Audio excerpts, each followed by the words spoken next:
आगामी आर्थिक वर्षमा लिएको आर्थिक वृद्धि र राजस्वको लक्ष्य पूरा हुने अर्थमन्त्री महतको दावी। प्रधानमन्त्री प्रचण्ड पत्नी सीता दाहाल नार्विक अस्पतालमा भर्ना। उमेर हदले मात्रै नेतृत्वमा बदलाव आउँछ भन्ने कुरा गलत रहेको शङ्कर पोखरेलको भनाई।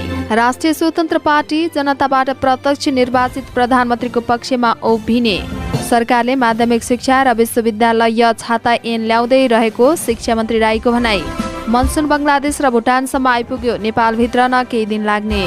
सत्तारूढ गठबन्धनका शक्ति एकताबद्ध हुनुको विकल्प नरहेको माधव कुमार नेपालको भनाई। काठमाडौँ महानगरले गरे 2वटा अस्पतालमा सिल। पूर्वाञ्चल विश्वविद्यालय सेवा आयोगका अध्यक्षलाई विद्यार्थीले दले कालो मोसो। विगठित 3 जिल्लाको नेतृत्व चयन गर्न राप्रपाद्वारा अनलाइन आवेदन खुल्ला। सचिव पाण्डेलाई सन्दीप लामिछानेलाई चाहिँ शर्त राखेर छाड्न माग। उपचार गर्न शेरबहादुर देउबा आज सिङ्गापुर जाँदै। जिल्ला निर्वाचन कार्यालय खारेज गर्ने विषयमा गृहमन्त्रीसँग जवाफ माग्ने संसदीय समितिको निर्णय। 40 करोड रुपियाँको निजी लगानीमा तिलोत्तमामा अन्तर्राष्ट्रिय क्रिकेट मैदानको शिलान्यास। अन्तरिक्षमा 52वटा स्याटरलिङ्क स्याटेलाइट छाडेर 8 मिनेटमै पृथ्वीमा फर्कियो फाल्कोन। निजामती कर्मचारीले कार्यालय पुस्तकमा टिकटक बनाए कारबाही हुने। संसदीय क्षेत्र पूर्वाधार विकास कार्यक्रमको गलत प्रचार भएको अर्थमन्त्री महतको गुनासो। गेटामा मेडिकल विश्वविद्यालय बनाउने प्रधानमन्त्रीको प्रतिबद्धता। विदेशीले सहयोग रोक्ने धम्कीपछि गाँजा प्रतिबन्ध भएको अर्थमन्त्रीको स्पष्टीकरण। माधव नेपाललाई प्रचण्डको आग्रह, सरकारमा बसेर बजेटको विरोध नगरौं। संसदीय समितिबाट कार्यविधि पारित, बुधबार अर्को बैठक बोलाउने निर्णय। प्रस्तावित प्रधान न्यायाधीश कार्कीको सुनाई बिहिबार हुने। आलु तथा प्याजमा भ्याट आकर्षित गर्नु अव्यावहारिक र अनावश्यक रहेको ठहर। दोमकौलीको तापक्रम 44 डिग्री सेल्सियस पुगेपछि गरियो इन्द्र पूजा। नयाँ ब्रोकर लाइसेन्स वितरणका विषयमा उपसमिति बनाएर छानबिन गर्नुपर्ने सांसदहरूको माग। अनामनगरको सार्वजनिक जग्गामा महानगरले डोजर चलाएपछि स्थानीयद्वारा महानगरको विरोध। अवसरवादी परिस्थितिको दास बन्दै रङ बदल्ने डाक्टर बाबुराम भट्टराईको टिप्पणी। कटन र उनीको धागोमा लगाएको कर हटाउन निर्यात व्यवसायीको माग। मेलम्चीबाट थप 34 करोड लिटर पानी ल्याउने योजना अल्पत्र। प्रधानमन्त्रीसँग रेशम चौधरी र मन्त्री रञ्जिताको भेटवार्ता, सुदूरपश्चिम सरकार बारेमा छलफल। गायक राजु लामाले उपल्लो मुस्ताङमा रोपे 3000 भोटे पिपलको बिरुवा। र साउदी अरेबियामा सुरक्षा अधिकारीको हत्या गरेको अभियोगमा 3 जनालाई मृत्युदण्ड। नमस्कार, अनलाइन समाचारमा यहाँलाई हार्दिक स्वागत छ। आज मिति 2080 साल जेठ महिनाको 30 गते मंगलबार। आज पनि हामी उपस्थित भइसकेका छौँ। देशभरका के भए सम्पूर्ण जानकारी लिएर हाम्रो भिडियोलाई अन्तिमसम्म हेर्नुहोला। अनि कस्तो लाग्छ त्यस्तै सल्लाह सुझाव अनि प्रतिक्रिया तल कमेन्ट बक्समा कमेन्ट गर्न सक्नुहुनेछ। अब समाचार विस्तारमा। अर्थमन्त्री डाक्टर प्रकाशनन्द महतले सरकारले लिएको आर्थिक वृद्धि र राजस्वको लक्ष्य पूरा गर्ने दावी गर्नुभएको छ। अर्थमन्त्री महतले आर्थिक वर्ष 80-81 को राजस्व र व्ययको वार्षिक अनुगमनमाथिको छलफलका क्रममा उठेको प्रश्नको जवाब दिँदै अर्थमन्त्री महतले यस्तो बताउनु भएको हो। उहाँले सरकारले आगामी आर्थिक वर्षको लागि लिएको 6% आर्थिक वृद्धिको लक्ष्य पूरा गर्न सक्ने आधारहरू रहेको बताउनुभयो। उहाँले सरकारले 6% आर्थिक वृद्धि गर्ने गरी आर्थिक वर्षको पहिलो दिनदेखि नै काम थालनी गर्ने बताउनुभयो। उहाँले सरकारले राखेको 6% आर्थिक वृद्धि र राजस्वको लक्ष्य पूरा गर्न सक्ने गरी काम गर्न सुरु गर्ने बताउनुभयो। उहाँले अर्थ मन्त्रालयले मात्रै गरेर पूरा हुने भन्दै राजस्व संयन्त्रको सहयोगको अपेक्षा रहेको बताउनुभयो। उहाँले समग्र राज्य संयन्त्र एकाकार भएर काम गर्दा 6% को आर्थिक वृद्धि लक्ष्य प्राप्त गर्न सकिने बताउनुभयो। सरकारले राजस्वको दायरा बढाउँदै राजस्व सङ्कलन बढाउनका लागि कागती निचोरे जस्तै गरेर नभइकन अर्थतन्त्र चलायमान बनाउने गरी राजस्व सङ्कलन गर्ने नीति लिएको बताउनुभयो। उहाँले बजेटको आकार घट्नुको प्रमुख कारण भनेको सरकारले तिर्नुपर्ने ऋणको दायित्व वृद्धि भएको बताउनुभयो। प्रधानमन्त्री पुष्पकमल दाहाल प्रचण्डकी पत्नी सीता दाहाल नार्विक अस्पताल भर्ना हुनुभएको छ। सोमबार उहाँलाई थापाथली स्थित नार्विक अस्पताल भर्ना गरेको अस्पताल स्रोतले जानकारी दिएको छ। प्रधानमन्त्री प्रचण्ड पनि अस्पताल पुग्नु भएको छ। सीता दाहाल लामो समयदेखि पीएसपीले ग्रस्त हुनुहुन्छ। दाहालको उपचारमा प्रधानमन्त्रीका निजी चिकित्सक प्राध्यापक डाक्टर युवराज शर्मा तथा अस्पतालका वरिष्ठ डाक्टरहरूले सेवा गरिरहेका छन्। प्रधानमन्त्री प्रचण्डले पनि आफ्नो नियमित स्वास्थ्य जाँच गराएको स्वकीय सचिव रमेश मल्लले जानकारी दिनुभयो। उहाँको मुटुको उपचार गराउन लागि हो। पछिल्लो समय सीताको शारीरिक अवस्था कमजोर बन्दै गएको छ। उहाँ सहारा बिना हिँडडुल गर्न नसक्ने अवस्थामा पुग्नु भएको छ। निको नहुने यो रोगले उहाँलाई थप सताउन थालेको छ। PSC दुर्लभ खालको रोग हो। यो रोग 1 लाख मानिसमध्ये 5-6 जनामा मात्रै देखिन्छ। के कारणले यो रोग लाग्छ भन्ने अहिलेसम्म पत्ता लागेको छैन। वैज्ञानिकहरूले PSP बारेमा अध्ययनकै क्रममा रहेको जनाएका छन्। नेकपा एमालेका महासचिव शङ्कर पोखरेलले 70 वर्षको उमेर हदले मात्रै नेतृत्वमा बदलाव आउने भन्ने कुरा गलत रहेको बताउनु भएको छ। सोमबार पार्टी कार्यालय चासलमा आयोजित मुलुकको वर्तमान राष्ट्रिय राजनीतिक अवस्थाको बाटोमा अबको विषय कार्यक्रमलाई सम्बोधन गर्दै 70 वर्षको उमेर हदले मात्रै नेतृत्वमा बदलाव आउने र लोकतान्त्रिक विधिबाट नेतृत्वमा बदलाव ल्याउन नसकिने भन्ने नहुने बताउनु भएको हो। उहाँले नेकपा एकीकृत समाजवादीका तेस्रो तहका नेता मुकुन्द नेउपानेलाई पार्टी एकीकरणको सन्दर्भमा जोड्ने अन्तर्गत केन्द्रीय कमिटिको सदस्यमा मनोनित गरिसकेपछि उठ्ने प्रश्नको सम्बोधनका रूपमा 70 वर्ष उमेर हद हटाएको बताउनु भयो। उहाँले नेकपा एमाले पुराना पार्टी मध्ये सबैभन्दा धेरै नेतृत्व परिवर्तन गर्ने पार्टी भएको उल्लेख गर्दै नेकपा एमाले लोकतान्त्रिक अभ्यास र नेतृत्वको जीवन्तमा विश्वास गर्ने पार्टी भएको पनि बताउनु भयो। राष्ट्रिय स्वतन्त्र पार्टी रासपाले शासकीय स्वरूप परिवर्तन बारेमा छलफल सुरु गरेको छ। रासपाले जनताबाट प्रत्यक्ष निर्वाचित प्रधानमन्त्री हुने व्यवस्थाको पक्षमा उभिने गरी दस्तावेज तयार पारेको हो। दस्तावेजलाई नयाँ युगको नयाँ सङ्कल्प भनिएको छ। पार्टी स्थापनाको वर्षगाँठको अवसरमा आगामी 7 गते असार सार्वजनिक गर्ने गरी तयारी गरिएको सो दस्तावेजमा अहिलेसम्म त्यस दलभित्र छलफल चलिरहेको छ।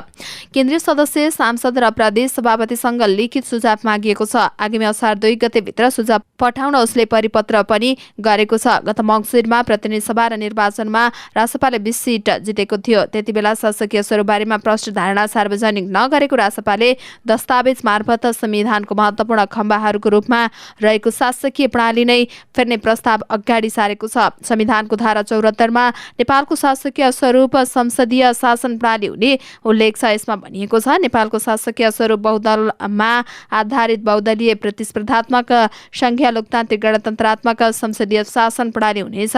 उक्त कुरा उल्लेख छ। शिक्षा विज्ञान तथा प्रविधि मन्त्री अशोक कुमार राईले सरकारले माध्यमिक शिक्षा ऐन र विश्वविद्यालय छाता ऐन ल्याउने प्रक्रिया अगाडि बढाएको बताउनु भएको छ। प्रतिनिधि सभा अन्तर्गत शिक्षा, स्वास्थ्य तथा सूचना प्रविधि समितिको बैठकमा मन्त्री राईले त्रिभुवन विमानस्थलभित्र हुने दलीय राजनीतिक गतिविधिले सुरक्षित वातावरणमा पढ्न पाउने अधिकारबाट विद्यार्थी वञ्चित हुन परेकाले विश्वविद्यालय छाता ऐन ल्याउने गरी प्रक्रिया अगाडि बढाएको बताउनु भएको हो। उहाँले सरकारको नीति तथा कार्यक्रममा समावेश भए अनुसारको शिक्षामा आवश्यक बजेट पनि आयोजन नभएको गुनासो गर्दै नीति तथा कार्यक्रममा विद्यालय कर्मचारीको उचित व्यवस्थापन गर्ने उल्लेख भए पनि बजेटले सम्बोधन गर्न नसक्नु दुःखद भएको बताउनु भयो। बैठकमा समितिका सांसदहरूले विद्यालय कर्मचारीको आन्दोलनको सम्बोधन हुनुपर्ने, विश्वविद्यालयमा सुरक्षित पढ्न पाउने वातावरणको सृजना गर्नुपर्ने, संघीय शिक्षा ऐन तत्कालका लागि ल्याउनुपर्ने लगायतका विषयमा प्रश्न उठाएका छन्। मौसम पूर्वानुमान महाशाखाले यस वर्षको मौसम प्रणाली भारतको उत्तरपूर्वी भूभाग बङ्गलादेश र भुटानसम्म आइपुगेको जनाएको छ। महाशाखाका अनुसार नेपालको पूर्वी भूभागमा कोशी प्रदेशमा मनसुन भित्रन अझै केही दिन लाग्ने देखिएको छ। नेपालमा मनसुन भित्रने सरदर मिति जुन 13 हो। हाल यस वर्षको मनसुन प्रणाली भारतको उत्तर पूर्वी भूभाग बङ्गलादेश र भुटानसँग आइपुगेको छ। नेपालको पूर्वी भूभाग कोशी प्रदेशमा मनसुन भित्रन अझै केही दिन लाग्ने देखिएको छ। महाशाखाद्वारा जारी विशेष मौसम बुलेटिनमा उल्लेख छ। महाशाखाले यस वर्षको मनसुनी प्रणालीलाई मौसम पूर्वानुमान महाशाखाले निरन्तर अनुगमन गरिरहेको छ र सही अनुसार नियमित रूपमा अध्यावधिक गर्दै जाने जानकारी दिएको छ। नेकपा एकीकृत समाजवादीका अध्यक्ष माधव कुमार नेपालले वर्तमान सत्ता गठबन्धनका शक्तिहरू एकताबद्ध भएर अगाडि बढ्नुको विकल्प नरहेको बताउनु भएको छ। पार्टी केन्द्रीय कार्यालय आलोकनगरमा आयोजित कार्यक्रमलाई सोमबार सम्बोधन गर्दै अध्यक्ष तथा पूर्व प्रधानमन्त्री नेपालले मतान्तर रहे पनि सत्ता गठबन्धनका दलहरू एकजुट हुनुपर्ने बताउनु भएको हो। अध्यक्ष नेपालले आफ्नो पार्टी अहिले सत्ता गठबन्धनमा सहभागी भएको र गठबन्धनका घटकबीच धारणाहरूमा केही मतान्तर स्वाभाविक रूपमा रहेको बताउनु भयो। उहाँले अहिले सत्ताधारी र विपक्षी गठबन्धन रहेको बताउनु भयो। अहिले हामी गठबन्धनमा सामेल छौँ। गठबन्धनका घटकहरू बीचमा धाराहरू केही मतान्तर पनि हुन सक्ला, तर म यसो हेर्दैछु एउटा सत्ताधारी गठबन्धन छ र अर्को सत्ता बाहिरको गठबन्धन छ, उहाँको भनाइ छ।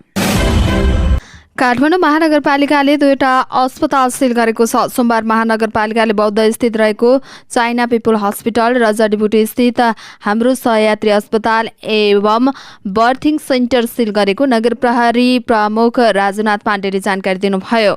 उहाँका अनुसार अनुगमनका क्रममा बिना दर्ता सञ्चालन गरिएका अस्पताल सिल गरिएको हो। ती अस्पतालले सम्बन्धित निकायमा दर्ता समेत नगरेको र मापदण्ड पालना नगरिकन सञ्चालन गरिएको भेटिएको उहाँको भनाइ छ।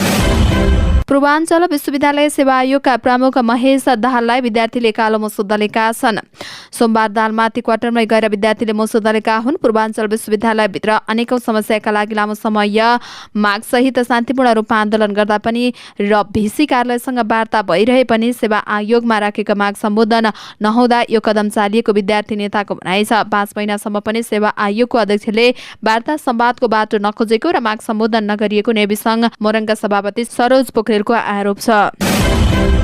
राप्रपाले हालै विघटन गरेका 3 जिल्लामा नयाँ संयोजक चयन गर्न अनलाइन आवेदन आह्वान गरेको छ। पार्टीको गत शुक्रबार बसेको केन्द्रीय कार्य सम्पादन समितिको बैठकले लामो समयदेखि निष्क्रिय, विवादित र गतिविधि शून्य रहेको भन्दै दाङ, मोरङ र रौतहट जिल्ला कार्य समिति विघटन गर्ने निर्णय गरेको हो।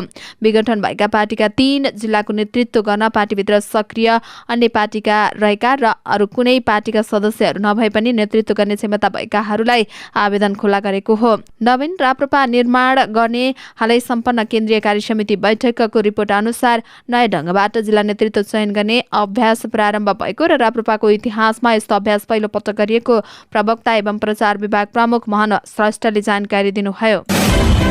कानुन व्यवसायीहरूले तत्कालीन गृह सचिव टेकनारायण पाण्डेलाई शङ्काको भरमा मुद्दा चलाइएको भन्दै सामान्य तारिखमा रिहा गर्न माग गरेका छन्। अरू आरोपितहरूले बयानका क्रममा टेकनारायणले कागजात फेरबदल गर्न सक्छ भनेर नाम पोलेको भरमा मुद्दा चलेको भन्दै पूर्व महान्यायाधीश वक्ता समेत रहेका वरिष्ठ अधिवक्ता रमण श्रेष्ठले शङ्काको भरमा कसैलाई पनि थुन्न नहुने बताउनुभयो। जिल्ला अदालत काठमाडौँका न्यायाधीश प्रेम प्रसाद नेउपानेको इजलासमा सोमबार भएको बहसमा पूर्व न्यायाधीश वक्ता श्रेष्ठले भन्नुभयो, ऊ गृह सचिव भइहालेछ, उसलाई थाहा नभएकाले पनि केही कुराहरू हुन्छन् भने चाहिँ गरी मुद्दा चलाइयो। शङ्का लागेको कुरामा पनि प्रमाण हुन्छ र सरकारको सचिव भइसकेको व्यक्ति भनेर भागेर जाने वा प्रमाण लोप गर्ने अवस्था नहुने भन्दै उनले धरौटी मागे हुने बताएका हुन्। मान्छे मारेको केस होइन, केही होइन उहाँले भन्नुभयो। थुना र धरौटी पनि होइन, अझै बोलाएको बखत आउने गरी छाड्ने आदेश गरे हुन्छ।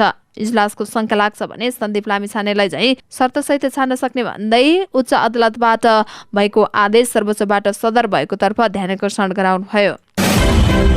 नेपाली कांग्रेसका सभापति शेरबहादुर देउवा मंगलबार सिंगापुर जानुहुने भएको छ। उहाँ स्वास्थ्य उपचारका लागि सिंगापुर जान लागेको उहाँ निकट एक नेताको भनाइ छ। ती नेताका अनुसार देउवा आँखाको उपचारका लागि सिंगापुर जान लाग्नु भएको हो।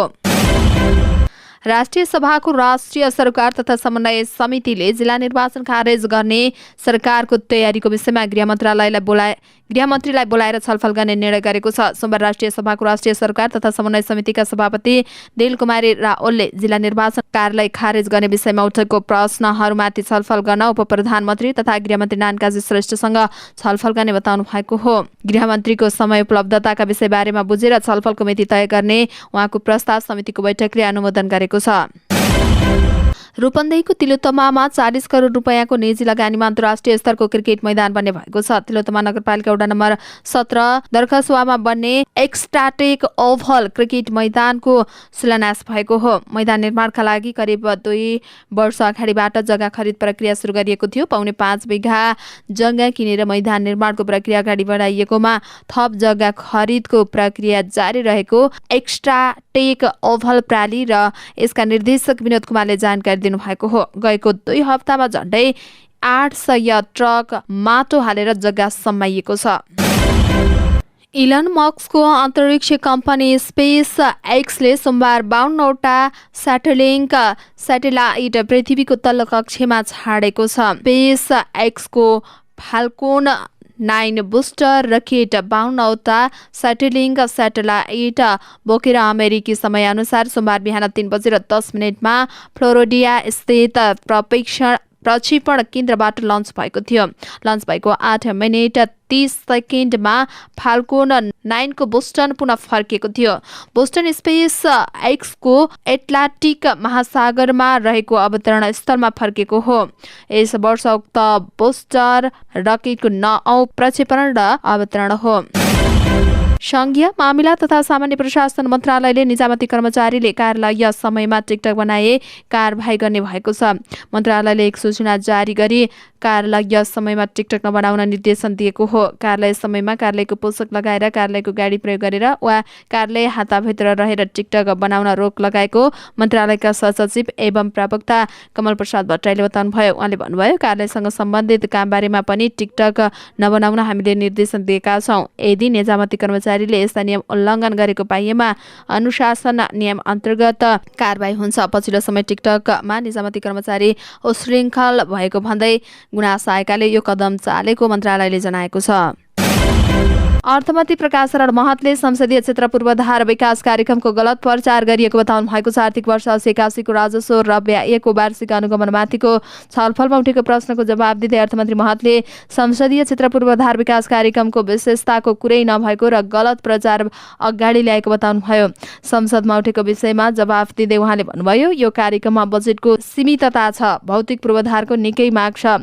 यस्तो बेलामा निर्वाचन क्षेत्र नभइकन नहुने पूर्वाधार आयोजनामा कम्तीमा पनि 1 करोडको दरले बजेट जाँदा पूर्वाधार विकासमा सहयोग पुग्ने यो पुँजीगत खर्च नै हो। कम्तीमा 1 करोड घटीको बजेटमा ठेक्का नलाग्ने र ठेक्का लगाउने कामका सम्बन्धमा मन्त्रालय एकै स्पष्ट हुने उहाँको भनाइरहेको छ। माननीयले त सिफारिस पनि गर्न नपाउने कुरा जायज होइन। उहाँले भन्नुभयो, निर्वाचन क्षेत्रमा निर्वाचित समानुपातिक लगायतका सबै मिलेर योजना छनौट गर्ने कार्यविधि समेत बन्ने उहाँको भनाइ छ। अर्थमन्त्री महतले आगामी आर्थिक वर्षका लागि प्रत्येक निर्वाचन क्षेत्रका लागि 5 करोड विनियोजन गरेको जनाइएको छ। यो कार्यक्रम अन्तर्गत एउटा आयोजनामा कम्तीमा 1 करोड विनियोजन भएको छ। सडक, सिंचाई, खानेपानी, शिक्षा, स्वास्थ्य, पर्यटन प्रबन्धन, खेलकुद लगायतका भौतिक पूर्वाधारको निर्माणका लागि आयोजना तथा कार्यक्रमका लागि 8 अर्ब 25 करोड विनियोजन गरिएको छ।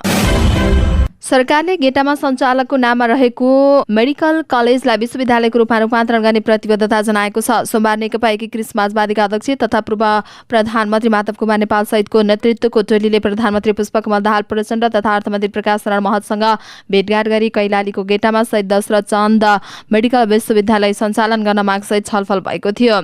उक्त छलफलका क्रममा गेटा मेडिकल विश्वविद्यालय सञ्चालन गर्ने सरकारको प्रतिबद्धता अगाडि नै आएको नेकपा एकीकृत समाजवादीका सांसद प्रेमबहादुर आलेले बताउनुभयो। उहाँले भन्नुभयो, विश्वविद्यालय सञ्चालन गर्ने विषयमा प्रधानमन्त्री अर्थमन्त्रीज्यूसँग हाम्रो छलफल भएको छ। ऐन ल्याउँदा विश्वविद्यालय बनाउने गरी ल्याउने तयारी सहित सहमति भएको छ। गेटामा विश्वविद्यालय सञ्चालन हुन्छ। यसैगरी अर्थमन्त्री महतले पनि ऐन ल्याएर संसदमा गेटा मेडिकल विश्वविद्यालय सञ्चालनका लागि सम्बोधन गर्ने बताइएको जनाइएको छ।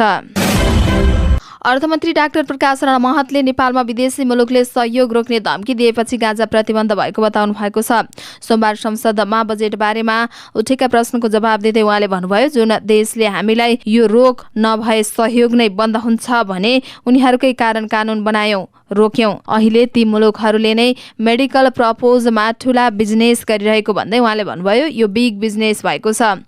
उनीहरूले यसको फाइदा उठाइराख्ने, हामी पुरानै मानसिकतामा नबस्ने हो कि उहाँको भनाइ छ। गाँजालाई कसरी कार्यान्वयन गर्न सकिन्छ भनेर अध्ययन गरौँ भनेको भन्दै भोलिबाट नै लागू गर्नका लागि नभनेको उहाँले स्पष्ट पार्नुभयो।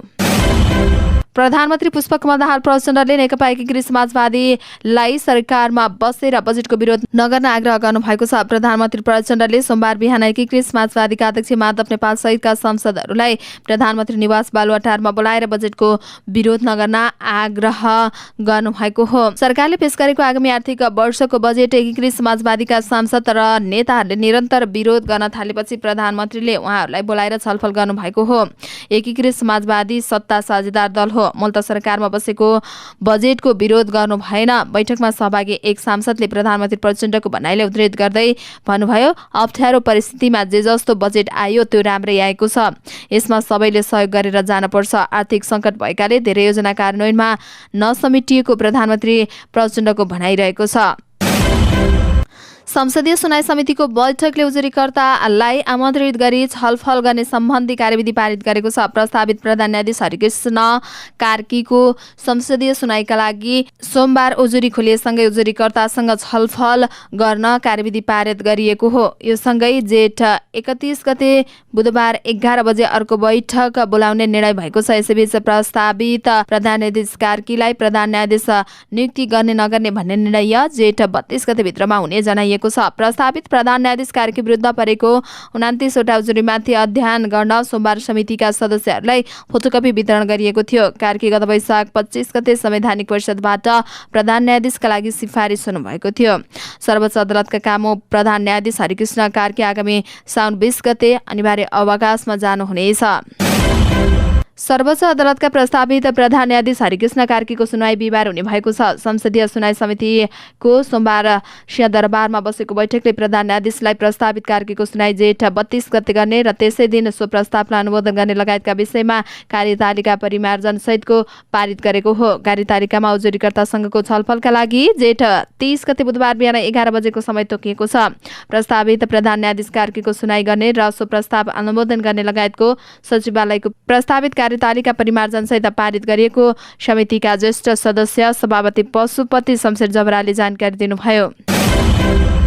नेपाल कृषि उपज आलु प्याज आयात निर्यात तथा थोक विक्रेता संघले आर्थिक ऐन 2080 अन्तर्गत आलु तथा प्याजमा भ्याट आकर्षित गर्नु अव्यावहारिक भएको बताएको छ।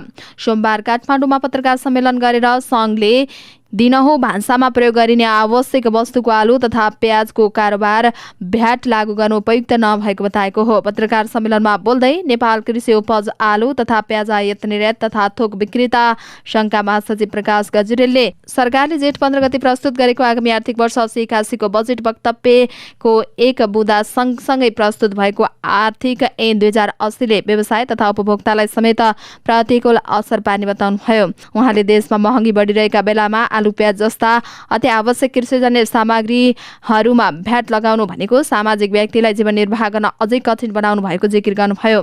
उहाँले यो अवस्थामा पूर्ण परिणाममा मुख कर तिरेको भए पनि सम्पूर्ण वस्तुहरू बजारमा बिक्री गर्न असमर्थ हुने स्पष्ट पार्नुभयो। हाल आलु प्याजमा 9% कृषि सेवा शुल्क र अग्रिम आयकर 5% गरी 14% कर तिर्दै आएको पनि उहाँले बताउनुभयो। उहाँले यस्तो अवस्थामा थप 13% कर बुझाउने हो भने प्रत्यक्ष र अप्रत्यक्ष रूपमा दैनिक भान्सामा लाग्ने खर्च बढ्नु रहेको जिकिर गर्नुभयो। लामो समयदेखि पानी नपरेपछि नवलपरासी बर्दाघाट सुस्तापूर्वको दुमकौलीमा इन्द्र पूजा गरिएको छ। देउसिली नगरपालिका 1 स्थित दुमकौलीको नारायणी नदी किनारे स्थित देवेधाम मन्दिरको परिसरमा स्थानीयले सामूहिक रूपमा इन्द्रको पूजा गरेका हुन्। जेठ अन्तिम हुँदा पनि पानी नपर्दा खरेडीका कारण खेतीबारीमा लगाइएको तरकारी तथा अन्नबालीका साथै फलफुल सुक्न थालेपछि स्थानीयले पानी पारिदिन आग्रह गर्दै बौद्धिक मान्यता अनुसार मन्त्र पढेर इन्द्रको पूजा गरेका हुन्। मन्दिर व्यवस्थापन समितिका अध्यक्ष त्रिप्रसाद पाठकले मन्दिरमा पूजा गरी नजिकै रहेको नारायणी नदी किनारमा पुगेर पानी मागिएको बताउनुभयो। इन्द्रको पूजा गरेमा पानी पर्ने जनविश्वासका साथ गाउँका सबैजना भेला भएर इन्द्रको पूजा गरेको उहाँले बताउनुभयो। उहाँले भन्नुभयो देशको अन्य स्थानभन्दा दुमकौलीको तापक्रम अधिक बढेका कारण स्थानीय भेला भएर धुमधामका साथ इन्द्रका पूजा गरेका हौं। जेठको सुरुदेखि नै तापक्रम वृद्धि भइरहेको दुमकौलीमा शुक्रबार यस वर्षको सबैभन्दा बढी 44 डिग्री सेल्सियस तापक्रम पुगेको थियो। सांसदहरूले नयाँ स्टक एक्सचेन्ज नयाँ ब्रोकर लाइसेन्स र कमोडिटी एक्सचेन्ज लाइसेन्स वितरणका विषयमा उपसमिति बनाएर छानबिन गर्न माग गरेका छन्। सोमबार बसेको प्रतिनिधि सभा अन्तर्गतको अर्थ समिति बैठकमा नयाँ स्टक एक्सचेन्ज र ब्रोकर लाइसेन्सका विषयमा बोल्दै यस्तो माग गरिएको हो। सांसदले अघिल्लो अर्थ समितिले दिएको सुझाव र मापदण्ड अनुसार नयाँ स्टक एक्सचेन्ज नयाँ ब्रोकर लाइसेन्स र कमोडिटी एक्सचेन्जको लाइसेन्स वितरणका विषयमा उपसमिति बनाएर छानबिन गर्नुपर्ने बताइएको छ। उनीहरूले अघिल्लो समितिले नयाँ स्टक एक्सचेन्ज लाइसेन्स दिने नभइकन नयाँ प्रविधि र टेक्नोलोजी भित्राएर स्टक एक्सचेन्ज सुधार गर्न सुझाव दिए पनि समितिले दिएको सुझाव भन्दा बाहिर गएर नयाँ एक्सचेन्ज बनाउनु राम्रो नभएको जिकिर गरेका छन्। बैठकमा नेकपा एमालेका प्रमुख सचेतक पदम गिरीले धितोपत्र बोर्डबाट निअलि नै संशोधन गरेर अगाडि बढेको नयाँ स्टक एक्सचेन्जको प्रक्रिया हाललाई रोकिएर पनि कुनै पनि बेलामा अगाडि बढाउन सक्ने बताउनुभयो। उहाँले अघिल्लो अर्थ समितिले बनाएको अर्थ उपसमितिले नै हालको एक मात्र स्टक एक्सचेन्जलाई व्यापक सुधार एवं परिमार्जन गर्दै भौतिक एवं व्यवस्थापकीय सुधार गरी अन्तर्राष्ट्रिय स्तरको बनाउने भने पनि नयाँ लाइसेन्स दिन उल्लेख नगरेको बताउनुभयो। काठमाडौँको अनामनगर स्थित सार्वजनिक जग्गामा काठमाडौँ महानगरले डोजर चलाएपछि स्थानीयले विरोध गरेका छन्। सोमबार काठमाडौँको अनामनगर स्थित गोर्खा एफएम चोकमा रहेको सार्वजनिक जग्गामा महानगरपालिकाले डोजर चलाएपछि स्थानीयवासी बीच विवाद सिर्जना भएको हो। एकपछि स्थानीयहरू वर्षौंदेखि सार्वजनिक जग्गाको सुरक्षा गर्दै आएको र विपदका बेलामा आवश्यक पर्ने भएकाले भत्काउन नहुने पक्षमा छन् भने अर्को पक्षका स्थानीयहरू सरकारले सार्वजनिक जग्गाको उपयोगका लागि भत्काउन पाउने र आफ्नो संरचना बनाउन पाउने पक्षमा छन्। स्थानीय बीच नै विवाद हुँदा स्थिति तनावग्रस्त बनेको छ। नेपाल समाजवादी पार्टीका अध्यक्ष डाक्टर बाबुराम भट्टराईले यथास्थिति तथा अवसरवादी शक्तिहरू समय वा परिस्थितिको दास बन्दै त्यसै अनुरूप रङ बदल्ने र भिडको पछि दौडने बताउनु भएको छ। विश्व र नेपाली इतिहासले पनि यति बेला सबैको परीक्षा लिइरहेको बताउँदै विवेकको प्रयोग गरेर आफ्नो किता स्पष्ट पार्नुपर्ने बताउनुभयो। अध्यक्ष भट्टराईले सामाजिक सञ्जालमा लेख्नु भएको छ, जिउँदो माछा पानीको धार छाल विरुद्ध पौडिन्छ, मरेको माछा धार छालसँगै बग्छ। परिवर्तनकारी अग्रगामी शक्ति र व्यक्तिहरू समय र इतिहासको परिवर्तनकारी कट्टरपन्थी छाल धार विरुद्ध उभिन्छन्, लड्छन्, समाजलाई अग्रगामी बाटो देखाउँछन्। युगिनी सङ्कट र सम्भावनाको दोस्साधमा उभिएर वर्तमान र विश्व नेपाली इतिहासका बारेमा यति बेला सबैको परीक्षा लिँदैछन्। विवेकको प्रयोग गरौँ, आफ्नो किता रोजौँ, उहाँको आह्वान छ। निर्माण व्यवसाय महासंघले नेपालले कटन र उनीको धागोमा लगाएको कर हटाउन सरकारसँग माग गरेको छ। सोमबार अर्थ मन्त्रालयमा अर्थमन्त्री डाक्टर प्रकाश रण महतलाई ध्यानकर्षण गराउँदै निर्यातजन्य वस्तुको कच्चा पदार्थमा लगाएको कर खारेज गर्न माग गरेको हो। व्यवसायले अर्थमन्त्रीलाई घरेलु तथा साना उद्योगहरू दर्ता हुने भएकाले भ्याटमा दर्ता हुनु नपर्ने व्यवस्था कायम गर्नुपर्ने माग गरेका छन्। महासंघका अध्यक्ष शेखर प्रसाद पाण्डेले कच्चा पदार्थको पहिलो रहेको भ्यालु 15% सम्म कर थप गरेको भन्दै 15% कर घटाउनु पर्ने बताउनुभयो। उहाँले सरकारले कच्चा पदार्थमा कर बढाउनु भनेको आयातलाई प्रोत्साहन गर्नु भएको बताउनुभयो। उहाँले सरकारले विगतमा निर्यातजन्य उद्योगमा 50% सम्म आयकर छुट दिए पश्चात 12% कर तिर्नु पर्नेमा आगामी आर्थिक वर्षदेखि कर वृद्धि हुँदा 20% सम्म पुगेको बताउनुभयो। उहाँले सरकारले विद्यमान करको व्यवस्थालाई कायम राख्न अर्थमन्त्रीसँग माग गरेको बताउनुभयो। सरकारले बाढीग्रस्त मेलम्ची खानेपानी योजनाको पुनर्स्थापनामा ढिलाइ गर्दा मेलम्चीको सुरुङ मार्फत थप 2वटा खोलाको पानी पनि काठमाडौँ ल्याउने योजना अल्पत्र परेको छ। 1 असार 2078 मा आएको बाढीले मेलम्चीको खानेपानी आयोजनाको हेडवर्क पानी सुरुङमा हाल्ने क्षेत्रमा क्षति त पुर्यायो नै, त्यसले मेलम्चीको सुरुङ हुँदै सिन्धुपाल्चोकको एङ्ग्री लार्के खोलाको पानी पनि काठमाडौँमा ल्याउने योजना समेत अन्यलमा धकेलिएको छ।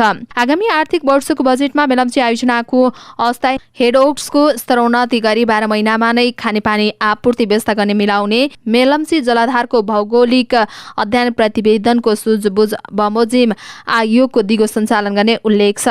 आयोजनाको दोस्रो चरण अन्तर्गत मेलम्चीमा एङ्ग्री र लार्के जोड्ने गरी संरचना निर्माण कार्य अगाडि बढाइने बजेटमा उल्लेख छ। गत वर्ष पनि बजेटमा यस्तै योजना राखिएको थियो तर काम भएन।